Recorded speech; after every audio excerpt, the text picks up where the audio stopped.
Hello guys, good morning. How are you? I hope you all are fine, studying well at your home.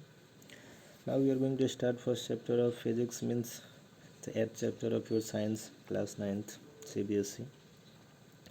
Motion. What is motion and how we observe motion in our everyday life? The first thing given, in everyday life we see some objects at rest and other are in motion. हम अपनी daily life में देखते हैं कि कुछ ऐसे objects हैं जो रेस्ट पोजीशन में होते हैं और कुछ ऐसे जो होते हैं मोशन में होते हैं. क्लियर है?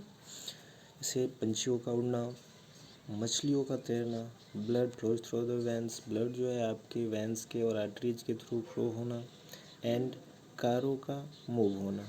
क्लियर है? Atom, molecules, planet, star, galaxies all are in motions. सभी जो है वो मोशन में है. अभी कोई स्लो मोशन में है, कोई फास्ट मोशन में. As you know about slow motion, slow motion means अगर कोई ऑब्जेक्ट स्लोली मूव कर रहा है means slow motion.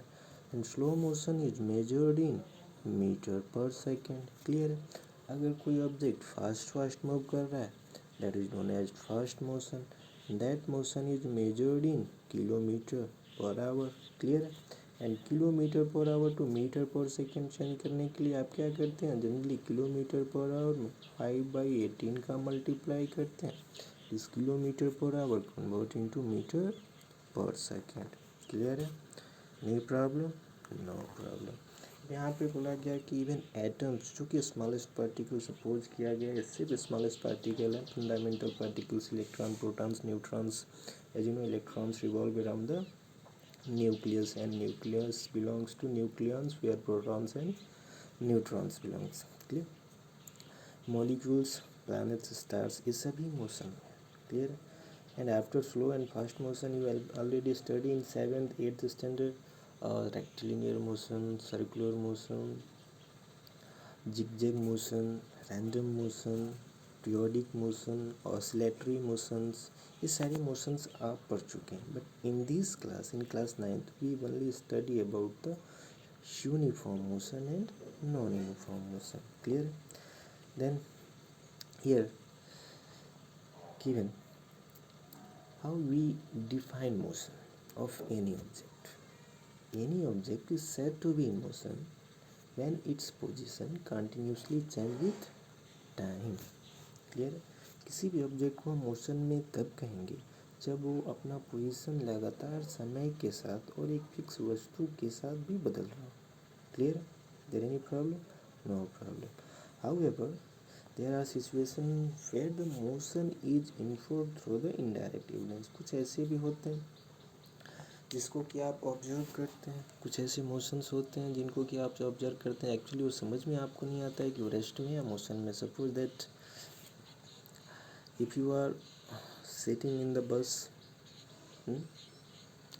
if you are sitting in the bus and bus is going on the road, then you observe that the tree just beside of you, the beside of the road is going backward. जो road के बगल में जो पेड़ है वैसा sems होंगे, प्रतीत होंगे कि आपको पीछे की तरफ जाते हैं. तो वहाँ पे कुछ ऐसे ऑब्जर्व करेंगे. Motion and rest both are correlated to each other. ये क्वेश्चन वहाँ से आपको क्रिएट होगा. फर्स्ट यहाँ डेफिनेशन आपको क्लियर हुआ मोशन का. क्लियर? उसके बाद से कुछ ऐसे मोशन होते हैं जिसको किसी पर आप ऑब्जर्व कर सकते हैं, फील करते हैं, जैसे कि ब्लोइंग ऑफ एयर्स. क्लियर? हवा का बना आप महसूस करते हैं. By the leaves of trees, जब पेड़ के पत्ते हिलते हैं तो आपको महसूस होता है कि हवा ब्लो कर रही है. Clear? The momentum rises. Some phenomena like here you can see the phenomena of sunrise, sunset and changing of seasons. ये सभी फिनोमिना क्या होती है? मोशन के थ्रू ही बदलती हैं. क्लियर है? Sunrise, sunset, changing of season. As you know about Earth has two types of motion. The first one is revolutionary motion due to which season change, and second one is rotatory motion due to which day and night forms. Clear? Due to motion of earth. If it is true, why don't you directly perceive the motion of earth? अगर ये सही है कि अर्थ जो है वो motion करता है तो हम डायरेक्टली अर्थ के मोशन को परसीव यानी ऑब्जर्व क्यों नहीं करते? तो इसको समझने के लिए हम आपको थोड़ा सा इस स्पेस से बाहर ले चलते हैं. Like this, suppose that This is your Earth, third planet from the sun, Earth. Clear? If you are on this, suppose in the bus, if you are in the bus seems to be just relative to you, and if anybody just outside this, अगर कोई व्यक्ति उस बस से बाहर है तो उसको लगेगा कि ये बस चल रहा है. क्लियर है? सेम जब आप अर्थ पे हैं तो आपको ये फील नहीं होता है, महसूस नहीं होता है कि अर्थ रोटेट कर रहा है और इवोल्यूशनरी मोशन भी कर रहा है. बट जब आप अर्थ से आउटर स्पेस में जाएंगे तो आपको यहाँ फील होगा कि अर्थ जो है वो दोनों तरह का मोशन कर रहा है. क्लियर है? There any problem? No problem. Now here the next is an object may appear to be moving for one person. कोई ऑब्जेक्ट, जैसे कि अभी आपका अर्थ था, एक ही ऑब्जेक्ट किसी भी व्यक्ति को, किसी वन पर्सन को मोशन की अवस्था में भी दिख सकता है और दूसरे व्यक्ति को रेस्ट की आवश्यकता है. Means an object may appear to be moving for one person and stationary for some other. Clear है? फॉर दैट कोई अगर बस में है, बस मोशन में है, तो बस में बैठा हुआ जो पैसेंजर है उसको बस जो होगा वो रेस्ट पोजीशन में लगेगा, बट जो उसके आउटसाइड जो चीज़ें हैं उसको मोशन में लगेंगी. क्लियर है? जैसे कि अर्थ के केस में हुआ था. ठीक है? Here given that for example the passenger in moving bus, the roadside trees appear to moving backwards. जब वही पैसेंजर जब बस में बैठा होता है तो उसको फील होता है कि रोड साइड जो ट्रीज हैं वो पीछे की तरफ मूविंग बैकवर्ड्स, पीछे की तरफ जा रही हैं. ठीक है? A person standing on the roadside precedes the bus along with the passenger is moving. However, a passenger inside the bus sees his fellow passengers to be at rest.